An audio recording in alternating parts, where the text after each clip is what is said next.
Bonjour, bienvenue sur Agora News Expérience Client. Je suis ravie de vous retrouver pour ce nouvel entretien, grand entretien, et j'ai le plaisir de recevoir Céline Forest. Bonjour. Bonjour. Directrice de la communication, mais aussi de l'expérience client chez Engie Cofeli. On en parlera. On avait reçu Eric Lestanguet d'ailleurs qui s'occupait du B2C, et vous particulièrement, vous vous occupez du B2B. Avec vous, on va parler des enjeux du B2B précisément. On va parler également de votre labellisation INRC, puisque vous êtes la première société B2B à avoir été labellisée, donc bravo. Et on parlera également de Projet d'Elle, qui est une initiative qui a été initiée après une discussion que vous avez eue avec votre petite fille de 5 ans. Vous nous raconterez tout ça. Voilà, en préambule pour le sommaire, on va peut-être déjà recontextualiser un petit peu Engie Cofeli. C'est une filiale d'Engie, en 2 mots. Alors, Engie Cofeli, effectivement, c'est une entité du groupe Engie. On travaille sur la partie B2B. Nos clients, c'est à la fois des clients tertiaires, des collectivités, de l'habitat, de l'industrie. Et en fait, notre rôle, c'est de faire en sorte que nos clients consomment mieux et moins. Voilà. Et effectivement, on est dans du B2B. Alors, s'agissant d'expérience client, parce que c'est un petit peu votre rôle au quotidien, le multicanal est sans contexte finalement l'avenir de l'expérience client. Est-ce que c'est une devise qui s'applique aussi pour le B2B ? Alors, je pense que, peut-être dans une autre mesure, mais oui, je pense que ça s'applique aussi dans le B2B. Déjà parce que alors les frontières entre le B2B et le B2C, oui, on voit que c'est de plus en plus poreuse, puisque finalement les clients de nos clients ou les usagers sont également nos clients. Et aujourd'hui, en tout cas, ils attendent le même standard qu'ils peuvent retrouver dans leur vie personnelle. Je crois qu'il y a à peu près 70% aujourd'hui des décideurs en B2B qui utilisent pour acheter des biens ou des services les différents canaux, réseaux sociaux. Alors, depuis 15 ans, on a remarqué une nette amélioration et évolution de l'expérience client. Ça a exigé derrière une refonte totale des organisations au sein des entreprises. Comment vous l'avez vécu, vous, chez Engie, et particulièrement Engie Cofeli ? Alors, sur Engie Cofeli, en fait, il y a 5 ans, ça a commencé, j'allais dire entre guillemets, simplement par la mise en place d'un outil CRM qui était la première brique pour pouvoir lancer tout un chantier sur la relation client, qui permettait de partager les clients et la relation client au sein même d'un outil. Et en fait, ça a été un peu toute une démarche ensuite qui a suivi, où on a en 5 ans en fait transformé la culture client au sein d'Engie Cofeli. On a étudié les différents parcours clients. On a interrogé, écouté nos clients à chaque point de contact de leur parcours, avant la vente, pendant la vente, après qu'on ait gagné un contrat, après une réclamation, et même les contrats qu'on perdait. On a été jusqu'à étudier les verbatims, on a lancé des barométries à chaud, enfin, on a mis en place beaucoup d'actions. On va en reparler juste après. On a aussi travaillé beaucoup sur les compétences socio-émotionnelles. Et en fait, ce qui nous a permis, au bout de 5 ans, d'obtenir des résultats sur lesquels on capitalise aujourd'hui. On a augmenté à peu près notre NPS de 30 points en 5 ans. On a une croissance annuelle du chiffre d'affaires du développement commercial qui est de 16% environ. Voilà, donc on peut dire aujourd'hui qu'il y a une corrélation entre la performance et l'expérience client. Et donc en B2B ou en B2C, enfin, les deux pour moi c'est très lié. Et c'est vrai que quand vous évoquez le CRM, c'est en général la première brique de la technologie qui a été insérée au sein des entreprises. Aujourd'hui, la place de l'intelligence artificielle, voire même de l'intelligence prédictive, chez vous, par exemple, ça donne quoi ? Alors, chez nous, sur la partie B2B, je pense que la partie B2C est forcément plus avancée. D'ailleurs, globalement, je pense que toutes les actions d'expérience client en B2C, c'est une culture plus innée. En B2B, c'est toujours moins inné. Néanmoins, sur la partie prédictive, on a installé des IoT sur nos installations, en fait, qui nous permettent de capter la donnée et d'anticiper et de piloter nos installations à distance. Ça, c'est pour la partie install.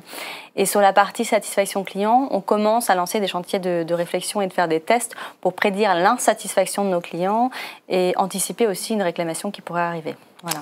Et après tout ce travail, vous avez été labellisé, on l'a dit en introduction. Donc, première entreprise B2B à être labellisée, Human for Client. Les fondements de ce label aujourd'hui ? Alors effectivement, le label Human for Clients de l'INRC, l'Institut national de la relation client, est un label qui en fait évolue sur tout le parcours client, la performance sociétale de l'entreprise. Donc en fait, ce label, il se base sur la norme ISO 26000, avec un certain nombre de critères, comme la stratégie client, comme la partie environnementale, comme la partie éthique, comme la gouvernance. Et donc, c'est un audit. Et ensuite, on est labellisé ou non. Et donc, on a effectivement eu le label 2 étoiles et première entreprise labellisée en B2B. Et aujourd'hui, au-delà de la reconnaissance que ça apporte légitimement, est-ce que c'est aussi un levier de croissance concrètement? Alors, je pense que c'est un levier de croissance. Alors, effectivement, déjà, ça apporte, vous l'avez dit sur la partie collaborateur, une certaine fierté. On en reviendra après, mais du coup, il y a quand même il y a la notion de symétrie des attentions. Donc, les collaborateurs sont fiers de porter ce label. Et aujourd'hui, d'un point de vue commercial, ça nous permet de mettre en avant un certain nombre de points qui nous est demandé notamment lors d'appels d'offres. Et c'est aussi, je pense, une manière de valoriser notre marque employeur. Voilà, puisqu'on est sur des problématiques ou des sujets RSE dans ce label et qui met en avant effectivement qu'on est plutôt en avant sur ces sujets-là. Alors, quand vous évoquez la symétrie des attentions au niveau collaborateur, est-ce qu'une symétrie des attentions est aussi possible avec les clients précisément, s'agissant d'humains? Alors, oui, c'est vrai que la théorie est plus facile que la pratique. Moi, c'est quelque chose auquel je crois beaucoup, la symétrie des attentions, le fait que si on a un collaborateur satisfait, on aura un client satisfait. Donc on a investi également bien sûr sur la qualité de vie au travail et sur les collaborateurs. Je vous parlais tout à l'heure du développement des compétences socio-émotionnelles. Donc on a développé des formations sur la relation client, sur le développement de l'empathie, sur l'écoute. Donc nos managers ont des formations là-dessus. On mise beaucoup aussi sur tout ce qui est accompagnement au changement. Donc, on organise des causeries satisfaction aussi avec nos collaborateurs. Enfin, voilà, on a développé pas mal de choses qui visaient les collaborateurs avec pour but, effectivement, cette symétrie des attentions. C'est vrai que toutes ces initiatives qui sont prises de manière générale à tout type de gouvernance, c'est très bien vis-à-vis des collaborateurs et des clients. Est-ce que ces initiatives, in fine derrière, sont mesurables, auditées?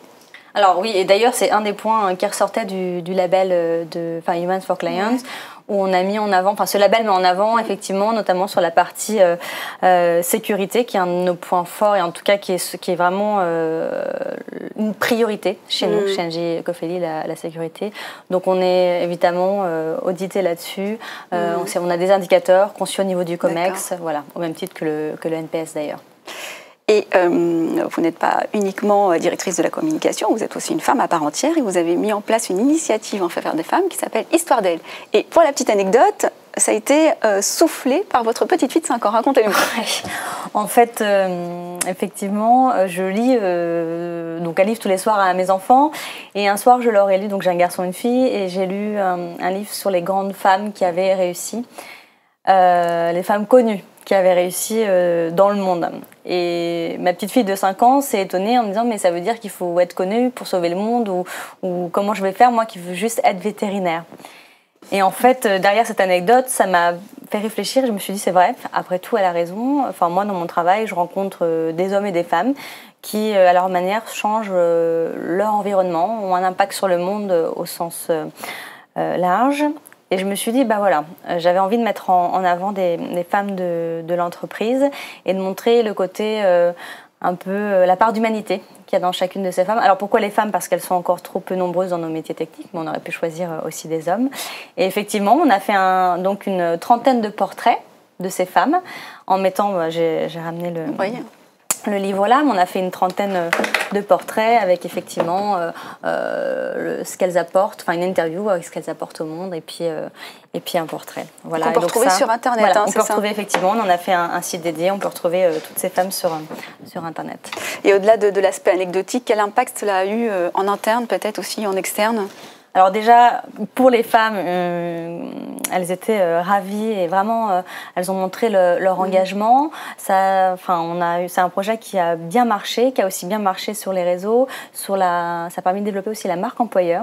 J'ai reçu pas mal de mails et de CV suite à l'apparition de ces portraits. Bien joué. Et sur les clients aussi. J'ai eu des mails de clients qui trouvaient que c'était une belle initiative. Et comment ça a été perçu par les hommes? Ce sera ma dernière question. Par les hommes, très bien aussi, puisque en fait, comme j'ai dit au début, ça peut être, les femmes n'ont pas le monopole de l'empathie et elles n'ont pas le monopole de la solidarité non plus. Donc pourquoi pas faire un tome 2 avec les hommes. À suivre, ce sera peut-être l'occasion d'une prochaine émission. Merci d'avoir été avec nous. Merci. Merci à vous de nous avoir suivis sur Aguerre News Expérience Client. Je vous retrouve bientôt.